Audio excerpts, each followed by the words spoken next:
You are 12 years old, and your knees hurt. The wooden floor of the okiya is not soft. It is never soft. Your father sold you 3 months ago to pay debts he could not repay, and now your life exists in the space between your family name and the name they gave you here. You have a new name now. You are no longer the girl your mother called. You are Akiko, which means autumn child, which means nothing, which means you belong to this house now, and your old life is a story someone else is telling. The okiya master, Mama-san, taught you to kneel correctly on your first day, knees together, back straight, shoulders down, smile small and controlled. She pressed your knees into the wood with her hands until you stopped crying. Tears are inefficient, she said. They do not change anything. They only make your face ugly. You learned very quickly not to cry where anyone could see. You are learning to walk in a certain way now. Toes inward, steps small, arms held in a specific distance from your body. This is not how you walked before. Before you moved like a wild animal, your mother said. Now you move like something that costs money. Because you do. You cost money. Your family received the advance when you were sold, and you will spend the next 5 years working to pay back what you are worth to Mama-san. Sounds wonderful, right? It gets better. You are also learning the arts. Every morning you wake before dawn and practice shamisen, which is a 3-stringed instrument that sounds like cats fighting if you do not have strong fingers. Your fingers are getting stronger. They are also bleeding because the strings cut into the skin if you press them wrong. Mama-san wraps them loosely so the blood does not stain the instrument. She does not wrap them so tightly that you cannot use them, because you need your hands to work. There is a difference between caring for you and caring about whether you are comfortable. Kodo comes next, then dance, then conversation, then calligraphy, then tea ceremony. You will spend the next 3 years learning to be beautiful in very specific ways. This is not the same as being beautiful. Being beautiful is an accident of birth. Being geisha beautiful is a skill. It is a weapon. It is a costume you wear even when you are not being paid to wear it. Because if Mama-san sees you slouching in the hallway, you will be corrected immediately, and the correction will hurt.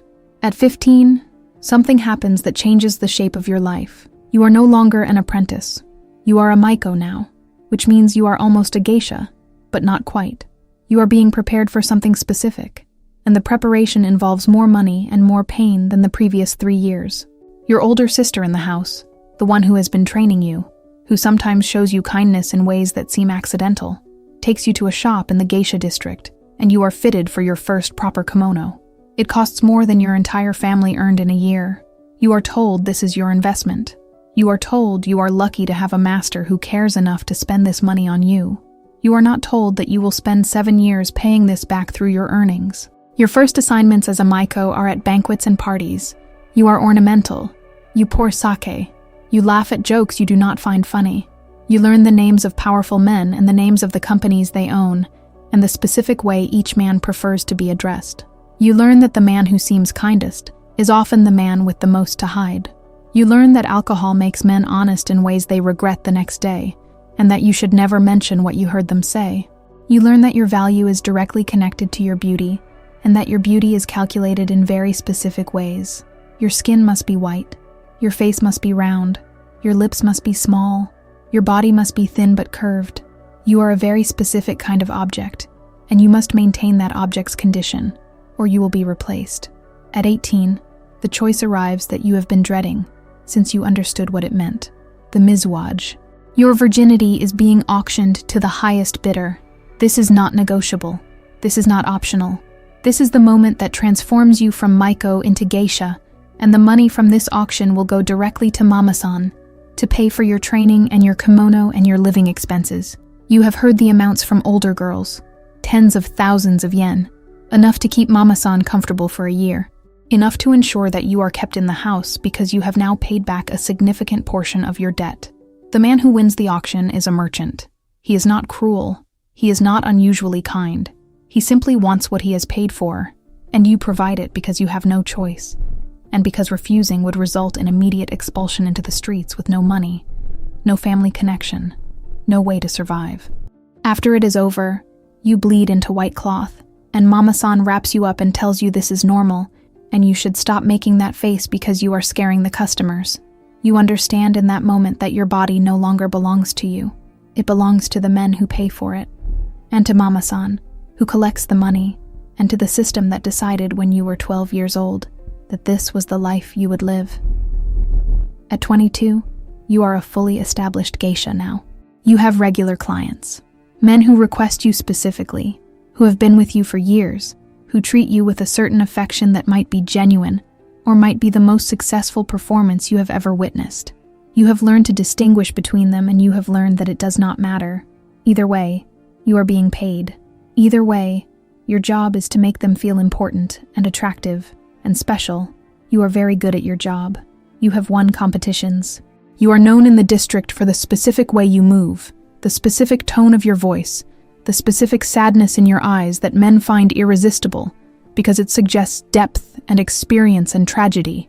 But here is what nobody tells you about being a geisha in 19th century Japan. You have something that married women do not have. You have economic autonomy. You keep a portion of your earnings. You can save money. You can own property. You can make contracts. You can refuse clients in certain circumstances. You are bound by strict social rules, and you are trapped within the okiya system. But within those constraints, you have more legal power than almost any other woman in Japan. A married woman becomes property of her husband. A geisha is property of mama-san.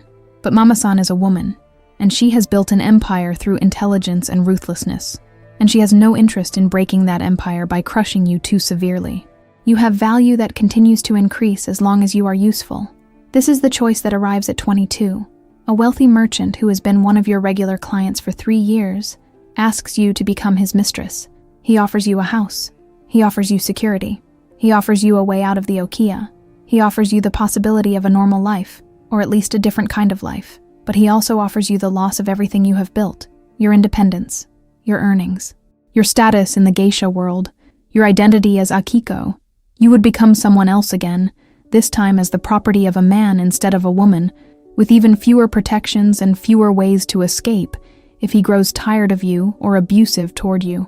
You have seen this happen to other geishas who left the profession. You have seen them disappear into houses where no one knows their name, and no one cares what happens to them. You refuse the merchant. You tell him you are honored, but you must decline. He accepts this with grace, because he is a man who understands that geishas are not actually for keeping, no matter how much money you have. He continues to request you for another year, and then he stops. You never know why. You assume he found another geisha. You assume he lost interest. You assume he died. You do not ask, because asking shows weakness, and weakness is a luxury you cannot afford. At 25, you are at the peak of your career. Your face has developed the specific quality that Japanese men find beautiful at this age. You are no longer young enough to be innocent, but not yet old enough to be invisible. You are sophisticated. You are experienced. You are desirable in a way that young Maikos are not. Your clients pay more. Your schedule is fuller. Mama-san speaks to you with something approaching respect, because you are making her money, and you are not causing trouble. And you are still beautiful enough that men will pay premium prices to be with you. But you can feel it. The change. The subtle shift in how men look at you. The way their eyes move across your face checking for wrinkles. The way they comment on your skin in ways that are not quite compliments. You are beginning to understand that your career has an expiration date. In 5 years, in 10 years at most, you will no longer be desirable enough to command the prices you command now. And then what? Will Mama-san keep you as a lower-ranked geisha serving lesser clients? Will you be expelled to make room for younger girls? Will you become a servant in the okiya, keeping the house running, training new apprentices, living off the charity of a woman who owns you? You do not know. Nobody knows, because every geisha's story is different. Some of them manage to save enough money to open their own small businesses. Some of them marry clients late in their careers. Some of them simply disappear from the records, and nobody knows what happened to them. Some of them become prostitutes working in worse circumstances than the ones they escaped. Some of them commit suicide. The profession does not document what happens to women when they are no longer beautiful. It is not interested in that story. What you know is this. You have survived. You have learned to move through a system designed to exploit you by being smarter than the people running it. You have accumulated money. You have maintained your health. You have avoided the worst abuses that some girls experience. You have built a reputation that means something, and you have done all of this while being told every single day that you are nothing but a beautiful object designed for the pleasure of men. You have internalized the contempt and the objectification and the pain so completely that you no longer know where the performance ends and where you begin. You look at yourself in the mirror at night before you go to sleep, and you do not recognize the person looking back. That person is Akiko. That person belongs to the okiya. That person has learned to smile while her soul is being systematically destroyed, and to call it a career. And tomorrow, you have 3 appointments. You have a banquet in the evening. You have a client who has requested you for the night. You have Mama-san's accounts to help balance because you are good with numbers. And Mama-san trusts you with money because you understand that money is power. And power is the only thing that matters in this world. You will wake up before dawn. You will bathe. You will spend 3 hours preparing your face and your body and your hair. You will dress in your kimono. You will check yourself in the mirror to make sure that every piece of you is performing the role you have been assigned. And then, you will go out into the night, and you will be beautiful and charming and mysterious and desirable and everything that a geisha is supposed to be. You will make men feel important. You will make Mama-san money. You will continue to exist in the space between your souled future and your uncertain present. This is what nobody tells you about being a geisha. It is not all sadness and abuse. It is also power and money and respect and the intoxicating feeling of being desired by powerful men. It is also the slow erosion of your sense of self until you no longer know who you are when you are not being paid to be someone. It is also the knowledge that this will not last forever and that you have no idea what comes next. Next week on this channel, we are exploring another world that nobody talks about. The life of a Viennese courtesan in the 1800s. A woman who had even more money and even less security than you do. A woman who traded her entire existence for luxury and then discovered that luxury is not the same as love. If you want to understand the psychology of women who sell their beauty in systems that commodify them, click here to watch that video.